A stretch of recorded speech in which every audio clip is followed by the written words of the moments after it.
I got mail! So I recently got some mail from Sentro Knitting and Ewe Ewe Yarns, and I can't wait to tell you about both in this video.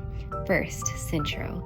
This machine has been floating all over social media for years, and I've always been curious if it was really as easy as people make it seem. Guys, it is. And with today's video and free PDF download that you can find in the description box below, hopefully I can prove that. This machine had a very simple assembly, if you can even call it that. I've had a tougher time putting together my nieces and nephews' Christmas gifts more than this machine. To start, I got these convenient suction cups that prevent the machine from moving around while you use it. I also got the legs of the machine. I got a crochet hook to help with fixing drop stitches. It also came with a few different size needles for casting off your make from the machine. And there was a screwdriver, which I did not use. And there was a tension gauge and yet another needle. I only showed a few of the things I got, but if you check the website, it'll tell you every single thing that comes in your unboxing. To get started, I attached the legs to the machine, and even though I didn't use the screwdriver or screws that came with the machine, you could use those to firmly attach the legs to the machine. I thought this machine was just going to be a fun little test, but I think I might have an addiction now, so maybe I do need to screw them in permanently. Here you can see that the machine usually glides around, so that's why you use those suction cups that were so useful. There's a slit at the bottom of each leg so the suction cups can be slid in. I guess I'm really weak or something, but I never could get them in completely. But I got it in enough to do its job. This machine also came with helpful written instructions, but I looked at those much later. Also, I quickly snapped in the tension gauge to the front of the machine. Please note that with all the things I'm showing in my unboxing, that's with using the link in the description box. Don't try to get a cheap knockoff on Amazon and then get mad at me because you don't get all the things I'm showing. Now the yarn. Y'all helped me pick this gorgeous Ewe Ewe yarn. I got it in the colors vanilla and black licorice. These are the two colors I'll be using for today's video for a little two-tone situation, and I also made another hat using two skeins of this pistachio color. Pistachio is specifically the color y'all voted on. I absolutely adore this color. I also noticed that Heather, the owner of Ewe Ewe Yarns, threw in this super cute 2-inch gauge ruler. With that, let's hop into a detailed tutorial of how to make this fearless knit beanie. I call it that because typically there's a lot of fear when it comes to knitting, especially on this channel, but today we're getting rid of all that. Again, don't forget to download the free PDF tutorial in the description box below so you can follow along. I finally got my knitting machine together and I've made a few hats, so I feel fairly confident in giving a tutorial. This is the Sentro knitting machine. As you can see right here on the side, it does say Sentro. If you want to follow this tutorial, I would recommend using the link that I have in the description box and that I'll have in the PDF, because some people try to get this knitting machine off of Amazon and it seems like it might be a knockoff of this machine, not the actual machine. So just use the link to be sure that you're using the right machine. In terms of putting it together, it was very easy. I just had to put on this tension lever. There's the tight tension, the medium tension, and the loose tension. I've been using the medium tension. This is the smallest size, the medium size, and the larger size, and that's just how the tension works. I also had to put the legs on the bottom of the machine, and I also put these little suction cups so the machine doesn't move around as you spin the crank. The crank is over here, and as you spin it, if you have those suction cups on, it does not move at all on a stable surface. The other thing that I didn't have to put on but that this machine has is a counter, and that's really helpful for counting your rows. Once you just click this button, it goes back to 0, which is really nice. I will zoom in. You can kind of see right here that each needle, or each pin, I'll call it, has a number. So this one says 10, 11, 12. You can just vaguely see the pin numbers, and every pin for the most part is this mauve color until you get to pin 48, which is where we're going to start. This one, it is white. In terms of the hats I've already made this hat using the same yarn that we're going to use for this tutorial, but this is a one color hat in the color pistachio by Ewe Ewe Yarns, and the yarn we're going to use for this tutorial is the same yarn, just different colors. It's Ewe Ewe Yarn's woolly worsted washable yarn. This is 100% merino superwash yarn. It's merino wool from Australia and it's spun in Italy. And each skein has 95 yards or 86 meters, and each skein is 50 grams of yarn. I only needed 2 skeins to do my hat. You may have a bigger head than me, or you may want it to fit a bit looser, and in that case, you'd want to get 3 skeins. You'd want to get 3 skeins because I used every little bit of both skeins. To get started, I'm going to start with the white color. At this white pin, we're going to find the end of the yarn here, the tail of the yarn. So this is the very end of it, and I'm just going to loop that into the hook. And I'm going to leave about 6 or even as much as 12 inches. You don't need that much. This is just kind of a lever so that you can gather the stitches at the end of the hat making. So however much you leave is totally up to you. Then we're going to spin the crank very slowly for the next pin, which will be pin 1 because the white pin is pin 48. For the next pin, we'll go behind the pin. For pin 2, we'll go in front of the pin in that same hook like we did for pin 48, and then continue that pattern, behind, in front, behind, in front, behind, in front. And you're going to continue this all the way around. Since you're continuing this pattern, every single even numbered pin is going to be hooked with the yarn in front, and every odd numbered pin is going to be hooked with the yarn behind it.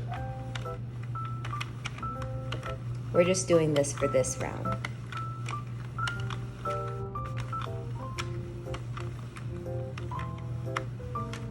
And now we're back at the beginning. This is pin number 47, and I'm hooking it behind. Then I'll move it just a little bit past and put the yarn through the slot right here, and then in the medium tension guide. The medium tension guide right here. That's pretty much how it's set up. Let me give you a good look at how the pins look when you have it set up correctly. You can't too much tell, but there are these longer runs of yarn, and that's because you ran the needle behind the hook. You can go around really quickly just to make sure everything looks even. From what I can tell, everything does look even. And with that, we are going to go ahead and just slowly run the crank for the first round. As we run the crank, each pin is going to catch the yarn. We're going to make sure nothing gets stuck, nothing is messed up. This first round is very important, or I guess you call it your second round.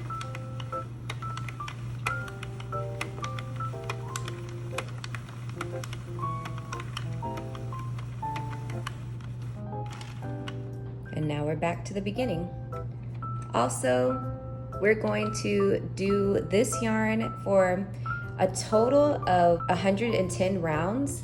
But since we're using 2 yarns, we're gonna have about 55 with this yarn, the white yarn, and then 55 with the black yarn. If you're doing one colored hat, like I did with the green hat, you do 55 with your first ball and 55 with your second ball, if you can. If you can get more out of it, that's totally fine.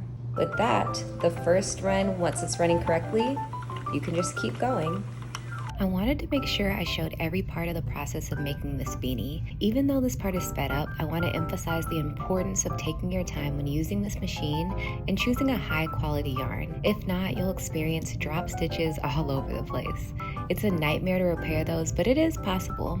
Actually, I'm going to link a video in the description box below for how to fix any drop stitches or common issues that may occur. At this point, I've made about 4 hats with this machine. Y'all may remember that my boyfriend has been a beanie fanatic, so the fact that we can go to a yarn store, get a ball of yarn, and I can make him a beanie that goes with tons of his outfits, he's seriously on cloud 9 these days. I can attest that making hats on this machine can quickly become addicting, but why not give hats to those that need it? I wanted to take some time to present some organizations that would love any knit hat donations that you're willing to give.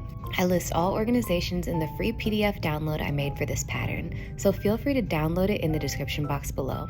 First up is Crochet for Cancer. Crochet for Cancer is a Christian volunteer-based nonprofit that donates handmade chemo hats to cancer centers for patients coping with hair loss. They do not allow hat donations of wool or alpaca as they can irritate the scalp. So in the free PDF download, I linked to an acrylic yarn option that I've had a great experience making hats with. It's actually the yarn that I use to make my boyfriend's hats. Crochet for Cancer accepts kid hat donations as well.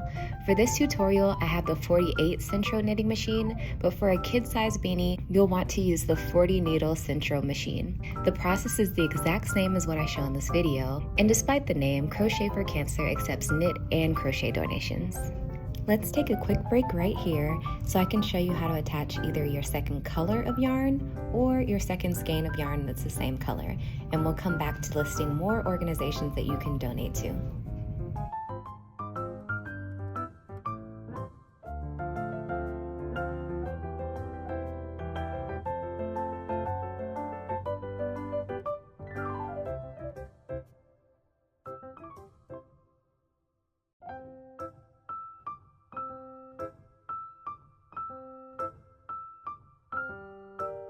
I've made it almost to the end of my yarn. This is how much yarn I have. To connect the yarn, I know a lot of people have different ways of doing it. I try to make mine as simple as possible because once the yarn is connected, you shouldn't really have to mess with it again.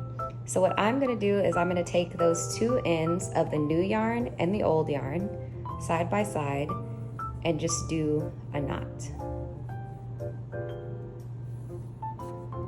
And that should be all you need to do. You can do a second one if you're just really paranoid, but that one knot should be just enough. Then this won't run through the tension lever.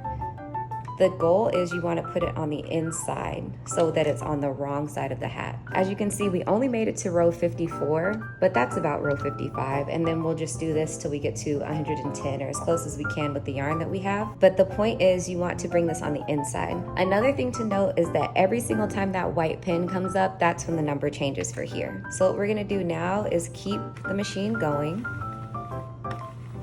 It's gonna be a little weird with the knot. So the knot is coming up to that part of the machine. We're gonna pull it out and bring this in and keep it going. And then once it's gone through, we're gonna bring it back in because you're basically trying to go under each hook. You're gonna bring it back in and back through the tension lever. And then you're good to go. Just like the other yarn, as you go through that, now we hit 55. Just like the other yarn, as you go through this first row with the black yarn or your second color, I would just take your time to make sure everything catches correctly. I would also take your time as you go over this knot again, because you want to make sure nothing's wrong with it. But yeah, now we're good to go. Okay, so let's get back to listing more places you can donate to. The next donation option is World Vision's Knits for Kids. World Vision is a Christian humanitarian organization dedicated to working with children, families, and their communities worldwide to reach their full potential by tackling the causes of poverty and injustice. World Vision serves all people in need of any faith or none. A third option is Warmth for Warriors. Warmth for Warriors is dedicated to supporting our soldiers, both active and retired. Handmade items from Warmth for Warriors help boost morale and let soldiers know we're grateful for all that they do. Warmth for Warriors has a hat preference of natural fibers, so the UU yarn that I'm using in this tutorial would be an excellent option if you donate here. A final option is Hats for the Homeless. Hats for the Homeless grew out of the heart of one young man who cared about the less fortunate. He suddenly died in 1998. Hats for the Homeless was created in his memory to continue the tradition he started. Through Hats for the Homeless, his family and friends crochet and knit and collect hats, scarves, and gloves throughout the year. The weekend before Christmas in New York at St. Francis Xavier's Soup Kitchen, they distribute all the items to the homeless that flowed through St. Francis Xavier's doors. They see somber faces turn into grateful smiles. So there you go. 4 options for ways you can make a difference with a few skeins of yarn and a simple knitting machine. I can't wait to see the difference you make with your craft. If you know of any places that you can donate knit hats to, please list them below in the comment section so that everyone else can know about them as well. Since there's a bit more time before I finish this beanie, even with this part sped up, let's talk a bit more about Ewe Ewe Yarn. Like I said, Heather is the owner and she was so gracious to gift me this gorgeous yarn. If you were involved in the voting process, you know how gorgeous these yarn colors look. But if not, here you go. It's so pretty. These colors span the whole rainbow. All Ewe Ewe yarns are 100% merino wool from Australia and spun in Italy. They also come in a variety of yarn weights. There's this lovely fingering weight called Fluffy Fingering. There's a sport weight called You So Sporty. There are 2 worsted weight yarns. One is woolly worsted, which I'm using in today's video, and the other is Heather's Heathers. The difference in these is that Heather's Heathers is 10 of the woolly worsted colors with an added touch of silver and charcoal to create this beautiful moody yarn. And finally, there's a bulky yarn called Ba Ba Bulky. I'm already itching to get my hands on this yarn again, and I know exactly what I want to make. If you want to see this yarn again, be sure to like this video and stay tuned to my community tab. Y'all already know I'm going to be asking y'all what color I should use. And if y'all want to see more makes with this Sentro knitting machine, let me know in the comments below as well. Now back to the tutorial.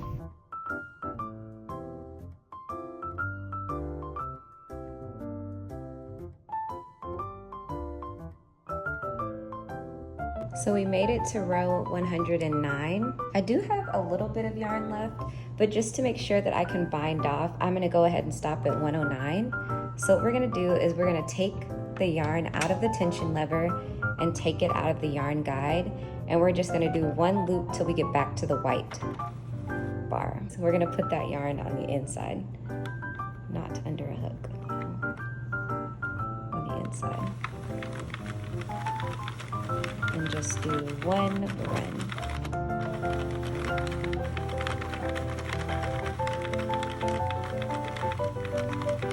Okay, and now we're back to the beginning. There are a few tools you get in the set, and one of them is this needle threader. So what we're gonna do is we're gonna take the yarn.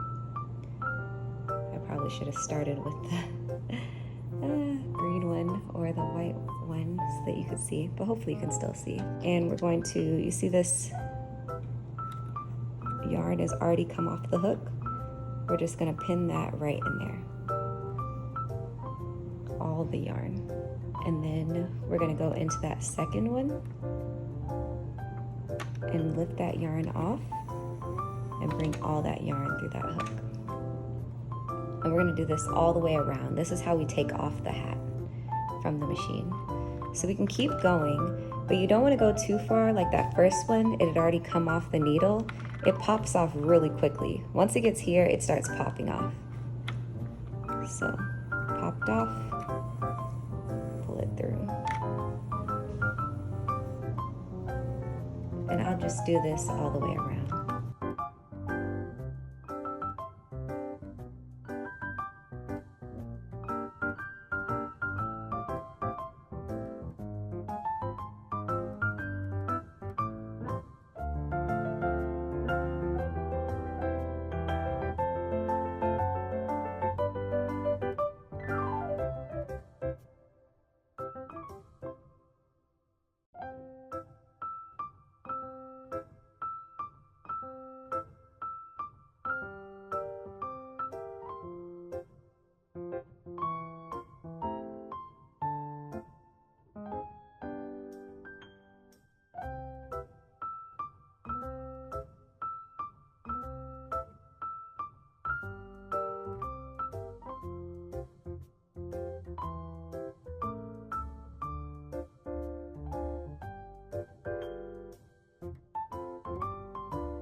so we've made it to the last stitch that we've taken off. Let me move the knitting machine and then I'll show you the next step. Now all we did is we just took the yarn and we stretched it. We stretched the tube. We don't have any drop stitches on the inside, which was the wrong side. And a lot of tutorials tell you to go 140 rows, and I think that's kind of unnecessary because once you stretch it, it becomes unbelievably long. And if you don't want this jog in your yarn, it doesn't bother me, but some people may not want that. If you don't want that, you'll do the same process I did, but do it where the yarn is starting at the white pin. If you start at the white pin, that'll be the beginning of the round and you won't have to worry about that. I love how it turned out. Now what we're gonna do is we're gonna grab one end. I'm gonna grab the white end and just pull that yarn through that tail that we left. And as you can see, it starts bunching like crazy. What I'm gonna do is take all this puffy part and bring it inside the hat so that you really only see the stitches on the string. That makes it so your hat is not so puffy. It's a lot tighter. And we don't want to close it all the way, just a little bit. But make sure that none of those stitches are sticking out. We'll do it about that much so that we can fit 2 fingers in there. And then what we're going to do is a very similar thing on the other end, the black end. Pull the yarn and make sure those stitches are just on the string. You don't want everything else with it. Then we're going to take that white end, put our hand in and grab the black end, and be sure to grab that tail with it. And the nice thing is that our hat is reversible. So we're bringing the black end in, I have that tail in my hand, bringing that through, and then I'm bringing that end through. And this is how the hat will look. Now that we have all those stitches going in on the inside, we can pull that black tail long and pull the white tail long. And then it should make a really, really small circle. Pull it as tight as you can without breaking it. If you have a high quality yarn, breaking it isn't really an issue, but if you have a low quality yarn, breaking it could possibly happen. So you want to pull it as tight as you can without breaking it, and the hole can get really, really small. Once you have it as tight as you like, you want to just tie, I don't know, 3 or 4 knots, however many makes you feel comfortable, and then it makes that hole pretty much invisible. Another thing to note is that we didn't even mess with where we connected the color because it's inside on the wrong side. So we don't have to tuck it or anything like that.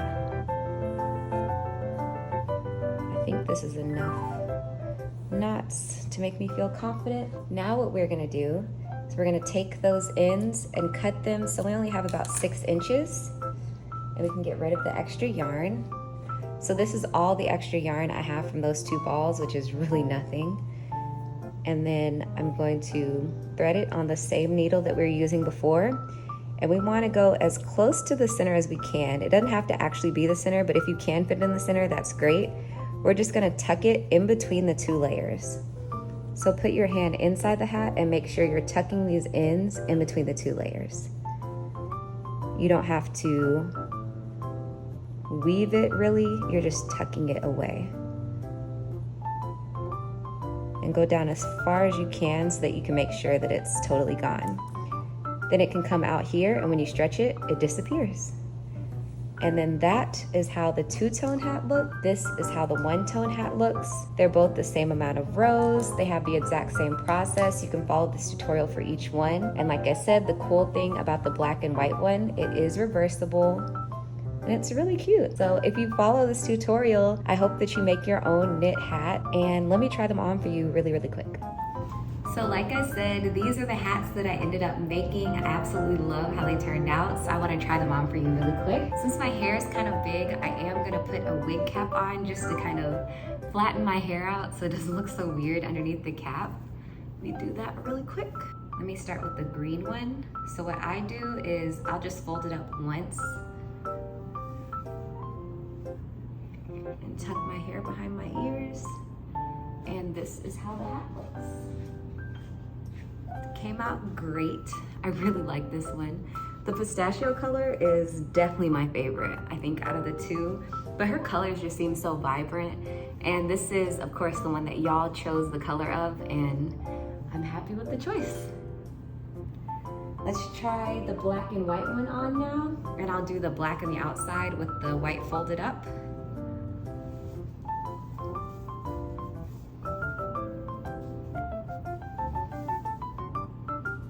This one is also super cute. Very, very cute. Love how this turned out too. I cannot wait to wear beanies. And then let me flip it so I can see how the other side looks.